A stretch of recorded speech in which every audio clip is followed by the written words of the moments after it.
सो हम नेक्स्ट बात करते हैं केमिकल बॉन्डिंग के बारे में। इससे पहले आपको हम बतला चुके हैं मोल concept, atomic structure and periodic classification of elements भी हो चुका है। ठीक है, सो नेक्स्ट टॉपिक हम लोग है केमिकल बॉन्डिंग यहाँ पर ही। So let us first write here topic, this is chemical bonding. Chemical bonding, ठीक है। सो अगर बात करें केमिकल बॉन्डिंग का यहाँ पर हम लोग, सो सबसे पहले अगर बात करें what is chemical bond. Bond का मतलब क्या होगा? बॉन्ड का मतलब होगा फोर्स ऑफ अट्रैक्शन को बोलते हैं बॉन्ड हम लोग। ठीक है, तो अगर बात करें why there is formation of chemical bond, what is the cause, तो हम यहाँ पर डिस्कस कर सकते हैं कि रीजन क्या आता है, क्यों केमिकल बॉन्ड बनता है। What is cause of chemical combination.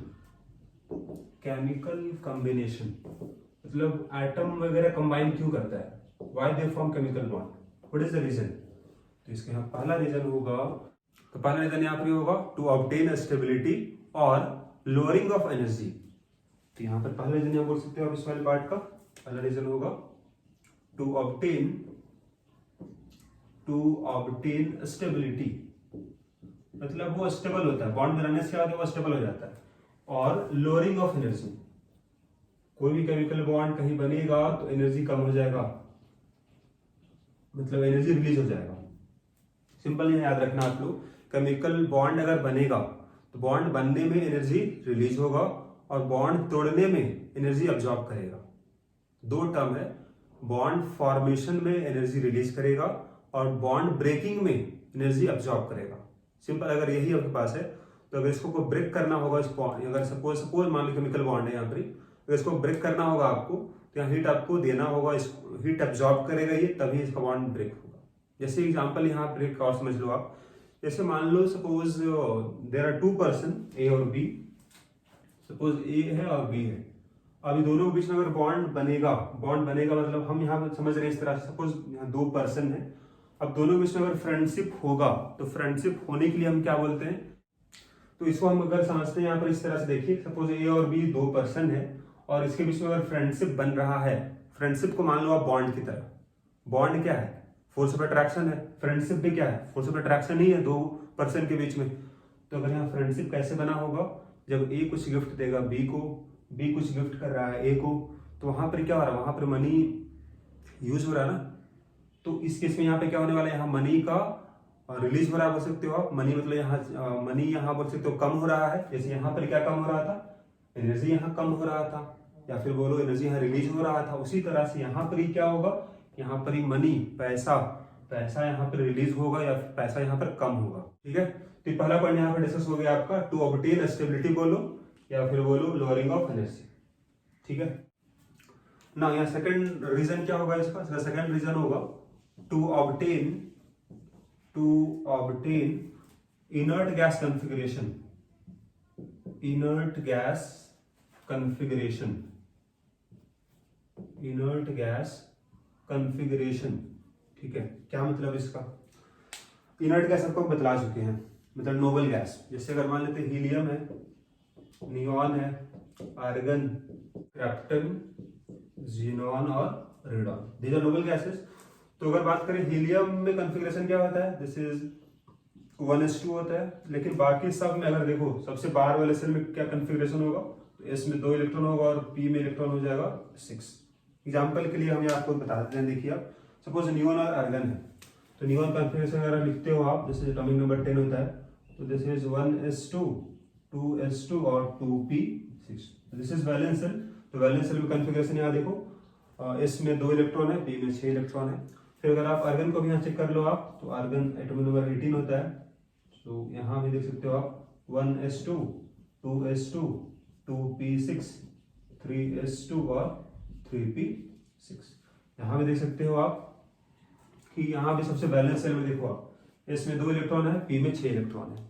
तो इस सब नोबल गैस में क्या कॉन्फ़िगरेशन होगा, NH2 होगा, NP6 होगा बैलेंस सेल का, एंड दे आर इनर्ट, मतलब इन लोग का रिएक्शन नहीं होगा। इसका मतलब ये होगा कि हम ये बोल सकते हैं कि this configuration is stable configuration, मतलब जिसके पास भी कॉन्फ़िगरेशन होगा वो स्टेबल होगा, वो रिएक्शन नहीं करेगा। तो हम ये बोलते हैं कि बाकी जितना भी एलिमेंट है they form chemical bond by loss of electron, by gain of electron or by sharing of electron to gain inert gas configuration. मतलब अगर ये configuration अगर आ गया तो वो stable हो जाएगा, जैसे कि noble gas stable होता है, because they do not react. यहाँ बोल सकते हो कि as noble gases have NH2 NP6 configuration and they do not react, that is this configuration is considered as stable configuration. That means all other element will gain this configuration by losing electron, gaining electron or by sharing of electron. ठीक है, और इस तरह से आपके यहाँ पे chemical bond का फॉर्मेशन होता है. ठीक है, to gain this configuration. Now अभी हम देख लेते हैं types of chemical bond. Types of chemical bond, किस किस तरह का केमिकल बॉन्ड हम लोग यहाँ पढ़ना है. तो पहला हमको पढ़ना है यहाँ पर ये, this is inter atomic bond. इसका मतलब क्या है, what is the meaning of inter atomic? इसका मतलब है एटम के बीच बनने वाला bond. So they are also known as primary bonds. सबसे पहला बॉन्ड ये बनता है, दिस इज प्राइमरी बॉन्ड होता है. And they are a strong bond.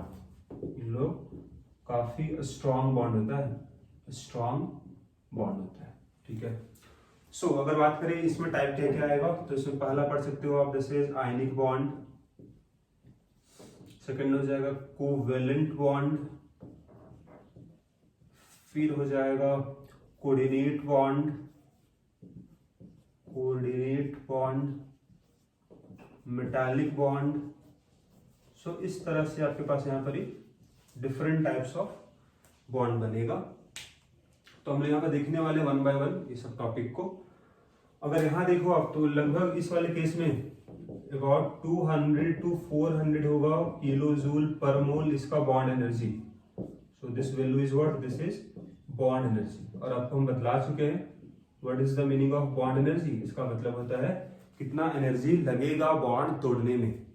मतलब अगर 1 मोल अगर बॉन्ड होगा तो लगभग 200 से 400 किलो जूल लगने वाला है बॉन्ड को ब्रेक करने में.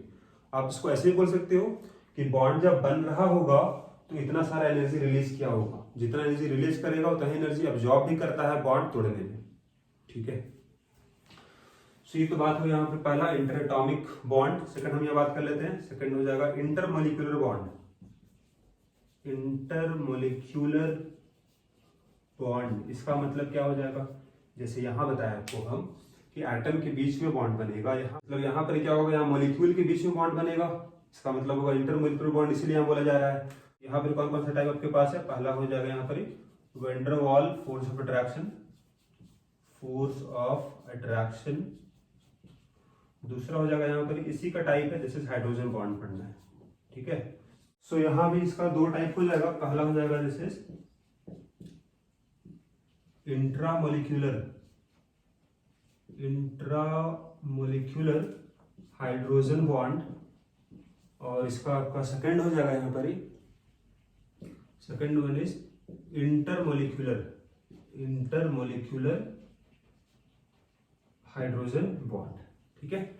सो अगर इसमें देखो आप सेकंड वाले में, तो इसको हम लोग बोलते हैं जैसे secondary. This one is secondary bond होगा. और या फिर इसका नाम यहाँ पर आप वीक बॉन्ड इसको बोल सकते हैं. ये काफी वीक होता है. और इसका बॉन्ड एनर्जी अगर बात करें हम लोग, तो लगभग 2 से 40 होता है. This is kilo joule per mole. This is our bond energy. तो यहाँ से कंपेयर कर सकते हो आप कि इसके तुलना में काफी वीक बॉन्ड यहाँ बनने वाला है. ठीक है. So now let us discuss. हम लोग यहाँ बात करते हैं फर्स्ट वन. पहला हो जाएगा हम लोग का आयनिक बॉन्ड कैसे बनता है. सो हम पहले बात करते हैं यहाँ पर आयनिक बॉन्ड क्या होगा. सो दिस इज आयनिक बॉन्ड. अगर इसको डिफाइन करो आप, आयनिक बॉन्ड क्या होगा. सो this is force of attraction between cation and anion. मतलब कैटायन मतलब होगा पॉजिटिवली चार्ज आयन, एनायन मतलब हो जाएगा नेगेटिवली चार्ज आयन. तो उसके बीच में फोर्स ऑफ अट्रैक्शन को बोलेंगे हम लोग आयनिक बॉन्ड. ठीक है. और यहाँ इसको आप इस तरह से बोल सकते हो कि ionic bond is formed between elements of different nature. मतलब ये हो गया कि एक अगर मेटल होगा दूसरा नॉन मेटल होगा, उसके बीच में ये बॉन्ड बनता है. यहाँ एक पॉइंट भी बोल सकते हो आप, this bond is formed between metals and non metals generally. ठीक है ना. और आप इसको और यहाँ पर ही अगर बात करें हम आयनिक बॉन्ड में, so we can see here that this bond is formed by complete transfer of electron, ठीक है। और एक बात नोटिस करना हम लोग है, दिस इज कोवेलेंट बॉन्ड, वहां पर बॉन्ड बनता है by sharing of electrons. So let us see here ionic bond, this is formed by transfer of electron. तो पहले यहाँ बात करते हैं हम लोग सपोज फॉर्मेशन ऑफ, पहला हम लोग यहाँ पर ये फॉर्मेशन ऑफ NaCl। NaCl एक आयनिक कंपाउंड है, यहाँ पर आयनिक बॉन्ड बनता है, ठीक है। सोडियम यहाँ पर Na प्लस होगा, क्लोरीन यहाँ माइनस हो जाएगा, Cl माइनस हो जाएगा। तो पहला यहाँ स्टेप यहाँ लिखने वाले कैसे ये बॉन्ड बन रहा होगा। तो पहला स्टेप यहाँ पर ये फॉर्मेशन ऑफ Na प्लस, ठीक है, Na प्लस। तो देखो सबसे पहले यहाँ अगर सोडियम होगा गैसियस फॉर्म में, तो वहां से इलेक्ट्रॉन को बाहर निकालना होगा, और आपको पता है अगर इलेक्ट्रॉन बाहर निकलेगा तो यहाँ कुछ एनर्जी अब्सॉर्ब करेगा, उसको बोलेंगे हम आयोनाइजेशन एनर्जी। क्लियर है, क्योंकि हम पीछे बता चुके हैं आपका लास्ट चैप्टर में कि what is the meaning of ionization energy. इसका मतलब था amount of energy required to remove one electron from isolated gaseous atom. से इलेक्ट्रॉन निकालने के लिए एनर्जी देना होगा। क्यों देना होगा? क्योंकि इसका न्यूक्लियस जो होगा that will attract the electron. तो आपको इलेक्ट्रॉन को बाहर अगर निकालना है तो वहां आप एनर्जी आपको बढ़ा देना होगा, तभी इलेक्ट्रॉन की एनर्जी बढ़ जाएगा और इलेक्ट्रॉन बाहर चला जाएगा, ठीक है। सो ये एनर्जी क्या होगा, अब्सॉर्ब करेगा। मतलब यहाँ पर लिख सकते हो आप इस तरह से भी इसको कि डेल्टा H, आपको बताए थे हम, डेल्टा मतलब हो गया चेंज, H मतलब हो जाएगा हीट। सो यहाँ पर चूंकि आयोनाइजेशन हुआ है तो यहाँ पर लिखोगे I, this will be positive, क्योंकि यहाँ एनर्जी अब्सॉर्ब होने वाला है। आपको ये भी बताया था क्लास में हम कि डेल्टा H का वैल्यू अगर नेगेटिव होगा उसका मतलब एनर्जी रिलीज होगा, अगर ये पॉजिटिव मतलब इसका वैल्यू क्या होगा, अब्सॉर्ब करेगा ना। यहाँ नेक्स्ट आपका पास लिख लो आप फॉर्मेशन ऑफ Cl माइनस, ठीक है। तो देखो अगर यहाँ क्लोरीन का एटम है गैसेस फॉर्म में, अगर इलेक्ट्रॉन गेन करेगा तो ये क्या बन जाएगा, Cl माइनस बन जाएगा। क्लियर है। सो यहाँ पर ये क्या होने वाला है, तो इसको आपको बताए थे अगर कोई एटम इलेक्ट्रॉन गेन करता है उसको बोलेंगे हम इलेक्ट्रॉन एफिनिटी, या फिर बोलते थे हम इलेक्ट्रॉन गेन एंथैल्पी। तो यहाँ पर ही एनर्जी अब्सॉर्ब होगा या फिर रिलीज होगा, ये आपको हम बता चुके थे। आप बता सकते हो एनर्जी अब्सॉर्ब या रिलीज। सो इसका उल्टा, यहाँ चूंकि एनर्जी अब्सॉर्ब किया है, यहाँ एनर्जी क्या होगा, रिलीज होगा। सो यहाँ पर एनर्जी रिलीज होता है, उसको बोलते हैं हम लोग डेल्टा H, इलेक्ट्रॉन गेन, ठीक है, that will be negative value आएगा। क्लियर है। सेकंड हो गया। अब यहाँ बात करते हैं थर्ड हो जाएगा फॉर्मेशन ऑफ लैटिस।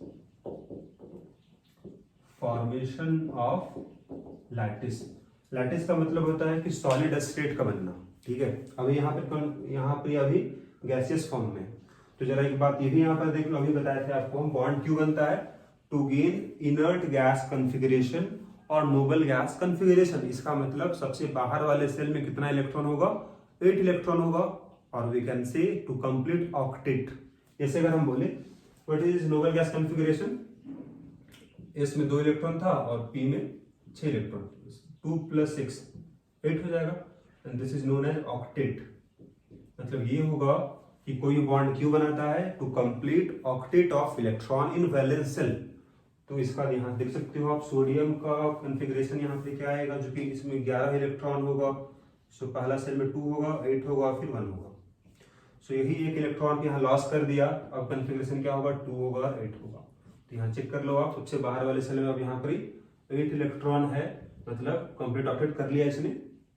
क्लोरीन भी जरा देखो, इसका एटॉमिक नंबर 17 है, मतलब इसमें 17 इलेक्ट्रॉन होगा। तो 2 होगा, 8 होगा और 7 होगा। इसमें अगर 7 इलेक्ट्रॉन है, एक इलेक्ट्रॉन गेन कर लिया, अब कितना कॉन्फ़िगरेशन आएगा, 2 होगा, 8 होगा और 8 हो जाएगा। यहाँ भी देख सकते हो it has also completed it's octet. Now Na+ बन चुका है, Cl- बन चुका है। अब क्या यहाँ होगा, दोनों जब कंबाइन करेगा तो यहाँ पर कौन सा फोर्स काम करने वाला है, अट्रैक्टिव फोर्स, क्योंकि एक कैटायन हुआ और एक एनायन हुआ, एक पॉजिटिव हुआ एक नेगेटिव हुआ। तो कहीं भी काम करेगा, अगर अट्रैक्टिव फोर्स आपको बताया गया था कि एनर्जी वहां पर क्या होगा, रिलीज करेगा। सो फॉर्मेशन ऑफ लैटिस कैसे होता है, तो यहाँ पर Na+ जो है it will combine with Cl- to form NaCl, this is in solid state. तो यहाँ इसको बोलोगे लैटिस एनर्जी बोलोगे आप, और लैटिस एनर्जी अगर डिफाइन करना होगा हमको यहाँ पर ही लैटिस एनर्जी, तो क्या बोलोगे, amount of energy released when 1 mole of ionic solid is formed from its gaseous ions.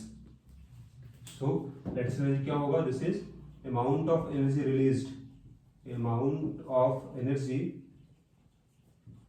released when 1 mole ionic solid is formed from its isolated gaseous ions। सो अगर यहाँ भी अगर आपको लिखना होगा in terms of delta H, तो क्या लिखोगे, डेल्टा एच जो यहाँ होगा दिस इज लैटिस एनर्जी है, तो यहाँ बगल में लिख दोगे लैटिस आप, and this value will be positive और नेगेटिव। चूंकि एनर्जी यहाँ रिलीज होगा तो इसका वैल्यू किस में आएगा, नेगेटिव में ही आएगा। क्लियर है। और आपको हम बतला चुके हैं कि बॉन्ड फॉर्मेशन क्यों होता है, 2 रीजन बताए थे आपको हम। पहला क्या था, to obtain noble gas configuration, तो यहाँ दिख ही रहा है आपके पास, they have gain noble gas configuration. Second reason क्या बताया था आपको हम, टू गेन स्टेबिलिटी, या फिर क्या बोलो, लोअरिंग ऑफ एनर्जी, तो एनर्जी कम होगा। यहाँ देख सकते हो आप कि यहाँ भी एनर्जी रिलीज होने वाला है, नेगेटिव है, यहाँ भी एनर्जी रिलीज होने वाला है, केवल यहाँ गेन करने वाला है। ठीक है। सो अगर बोले what is the favourable condition for formation of ionic compound, ionic compound बनने के लिए what should be the favourable condition, तो कंडीशन क्या होना चाहिए, मैक्सिमम एनर्जी रिलीज होगा तभी वो ज्यादा स्टेबल बनेगा, किसी के पास में अगर कम एनर्जी होगा तो ज्यादा स्टेबल होगा। सिंपल से यहाँ समझो आप लॉजिक, जैसे मान लेते हैं 2 पर्सन है, एक काफी हेल्दी है, दे हैव मोर एनर्जी, और एक है जिसके पास बहुत कमजोर है, उसके पास कम एनर्जी। तो जिसके पास ज्यादा एनर्जी होगा वो कम स्टेबल होगा। क्यों, ज्यादा अगर एनर्जी है तो चाहेगा किसी से भी भिड़ जाएगा, लड़ जाएगा, किसी को भी, मतलब किसी से डरेगा नहीं, सिंपल सी बात है। और जिसके पास कम एनर्जी है वो चाहेगा कि भाई हम आराम से एक जगह बैठ जाए, स्टेबल रहेगा वो, मतलब वो रिएक्टिव नहीं है। लेकिन जिसके पास ज्यादा एनर्जी है वो ज्यादा रिएक्टिव है, वो अनस्टेबल है, और जिसके पास कम एनर्जी है वो स्टेबल है, वो कम रिएक्टिव है। ठीक है। तो आपको समझना है बात को, यहाँ पर जहां भी कम एनर्जी रहेगा वो ज्यादा स्टेबल होता है। तो कैसे स्टेबल होगा ज्यादा, बाय लूजिंग एनर्जी। तो यहाँ what should be the favourable condition, तो अगर यहाँ आपको लिखना होगा फेवरेबल कंडीशन क्या होगा, favourable condition for ionic bond formation, ionic bond formation बनने के लिए आपका यहाँ पर हम देख लिए, यहाँ पर 3 तरह का एनर्जी इन्वॉल्व हो रहा है। पहला आयोनाइजेशन, फिर इलेक्ट्रॉन गेन एंथैल्पी, और लैटिस एनर्जी। उसमें से ये एब्जॉर्ब हो रहा है, जो एनर्जी एब्जॉर्ब होगा वो एनर्जी और बढ़ा देगा। तो हमको ये सोचना यहाँ पर ही है कि जितना कम वैल्यू हो इसका, तो यहाँ बोलोगे आप पहला पॉइंट कि आयोनाइजेशन एनर्जी क्या होना चाहिए, जितना कम हो उतना अच्छे से आयनिक बॉन्ड बन पाएगा, उतना आसानी से आयनिक बॉन्ड बन पाएगा। और सेकंड क्या बोलोगे कि इलेक्ट्रॉन गेन एंथैल्पी, या फिर बोलो आप इलेक्ट्रॉन एफिनिटी बोल सकते हो आप, है ना। चलो मैं लिख रहे, इलेक्ट्रॉन गेन एंथैल्पी क्या होना चाहिए आपके पास, ये हाई होना चाहिए। जितना ज्यादा एनर्जी रिलीज हो उतनी अच्छी बात है, उतना स्टेबल बनेगा वो। थर्ड पॉइंट यहाँ क्या बोलोगे आप, थर्ड पॉइंट होगा लैटिस एनर्जी। तो लैटिस एनर्जी भी क्या होना चाहिए आपके पास, हाई, क्योंकि ये भी रिलीज होने वाला एनर्जी है। ठीक है। तो this are the favourable condition for formation of ionic bond. अब यहाँ पर हम लोग एक एग्जांपल और बताते हैं आपको है, तो आप पहले इस वाले पार्ट को यहाँ पर देख लिए हो आप।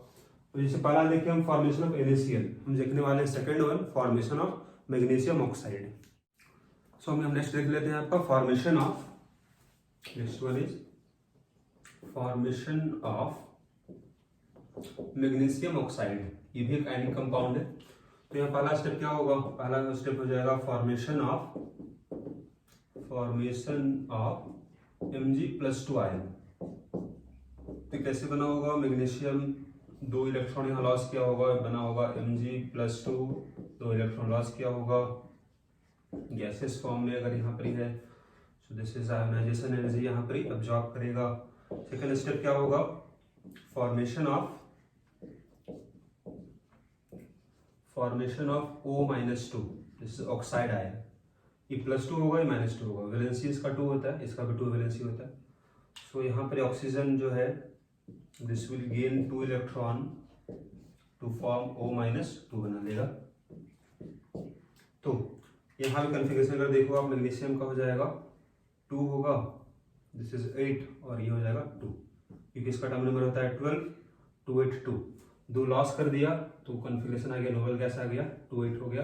यहाँ भी देखो दिस इज 2 होगा और 6 हो जाएगा, एटॉमिक नंबर इसका होता है 8, तो 2 गेन किया, कितना हो जाएगा कन्फिग्रेशन, 2 और 8 हो जाएगा।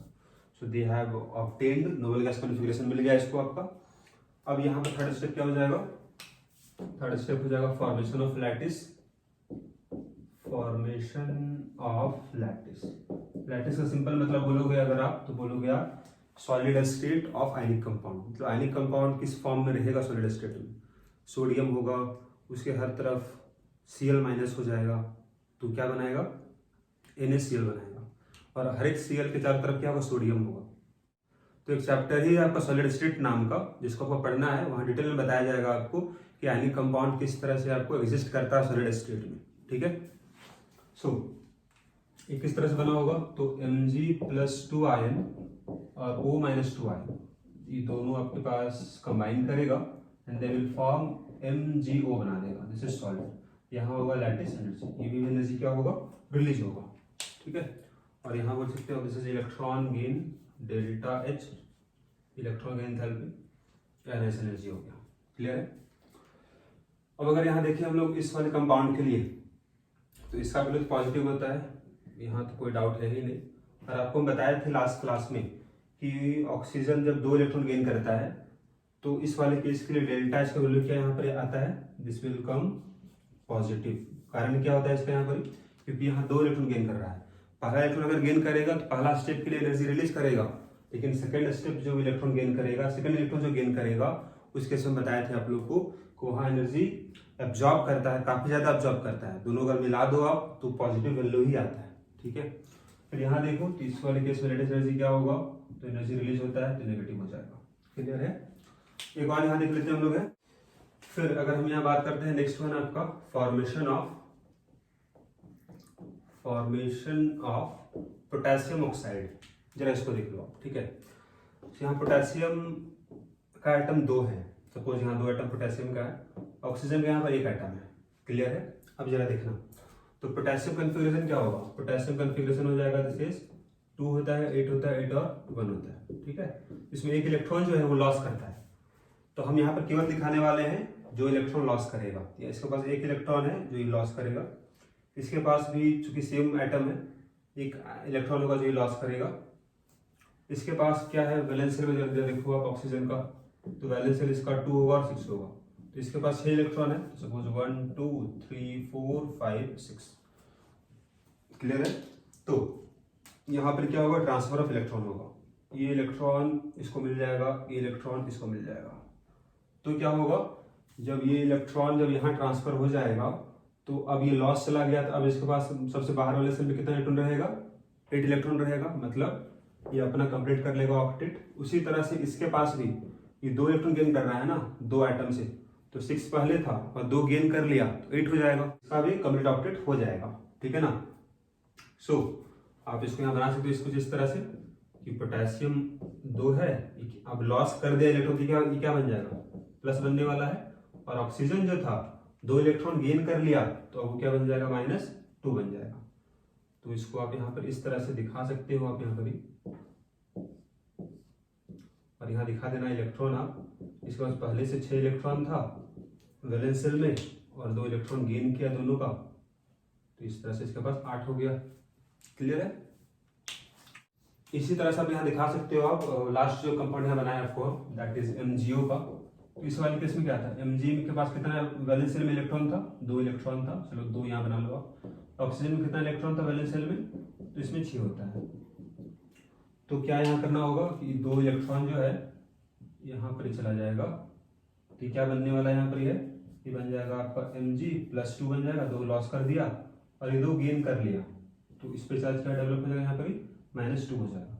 इलेक्ट्रॉन दिखा दो यहाँ पर जरा आप, इस तरह से 6 पहले से था और 2 गेन कर लिया तो 8 हो गया, चार्ज में कितना होगा, -2 हो जाएगा, ठीक है ना। तो चलो लिख लो आप कन्फिग्रेशन क्या था इसका। दिस इज 2 था, 8 था, 8 था और 1 था। एक लॉस कर दिया इसने ताकि नोबल गैस कन्फिग्रेशन आ जाएगा। इसका भी 2, 8, 8 और 1 था, ये भी एक लॉस कर दिया।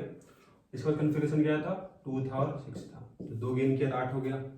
यहाँ भी देख लो कन्फिग्रेशन क्या था, 2, 8 और 2 था, 2 लॉस कर दिया क्योंकि 2 बाहर में था, 8 अब रह जाएगा।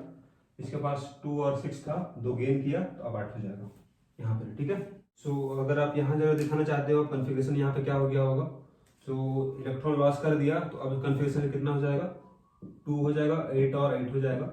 यहाँ भी 2 होगा, 8 और 8 हो जाएगा, 2 गेन कर लिया, दिस विल बी 2 होगा और 8 हो जाएगा, ठीक है। सर यहाँ देख लो आप लॉस कर दिया 2 इलेक्ट्रॉन, तो अब इसके पास 2, 8 कन्फिग्रेशन हो जाएगा और 2 गेन कर लिया तो यहाँ भी 2 और 8 हो जाएगा। क्लियर है। सो अभी यहाँ आप देखें कि आयनिक बॉन्ड बन किसी भी तो अभी यहाँ पर देखें आप कि आयनिक बॉन्ड बन रहा है, NaCl में आयनिक बॉन्ड है, पोटेशियम ऑक्साइड में है, मैग्नीशियम ऑक्साइड में है। अगर यहाँ चेक करो आप मेटल, नॉन मेटल, मेटल है, नॉन मेटल है, ये मेटल है, ये नॉन मेटल है। और यहाँ ट्रांसफर इलेक्ट्रॉन कहाँ से कहाँ हो रहा है, मेटल से नॉन मेटल, मेटल से नॉन मेटल, मेटल से नॉन मेटल। ये इलेक्ट्रॉन लूज कर रहा है, ये इलेक्ट्रॉन गेन कर रहा है, ठीक है। तो अगर यहाँ सिंपली बोलोगे आप आयनिक बॉन्ड बनता है between element of different nature और बोलोगे between metals and non metals, ठीक है। सो यहाँ एक टर्म होता है electrovalency. What is the meaning of electrovalency. Electrovalency का मतलब होता है कोई एलिमेंट कितना इलेक्ट्रॉन लॉस या गेन करेगा टू फॉर्म आयनिक बॉन्ड, उसी को बोलते हैं इलेक्ट्रोवैलेंसी। लिख सकते हो आप नंबर ऑफ इलेक्ट्रॉन लॉस्ट और gain to form ionic bond.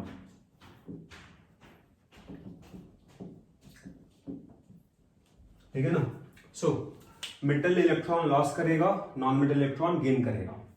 तो यहाँ आप ये भी बोल सकते हो कि ionic bond is form between electropositive element and electronegative element.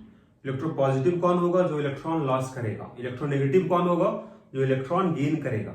मतलब metals are electropositive, non metals are electronegative element, ठीक है।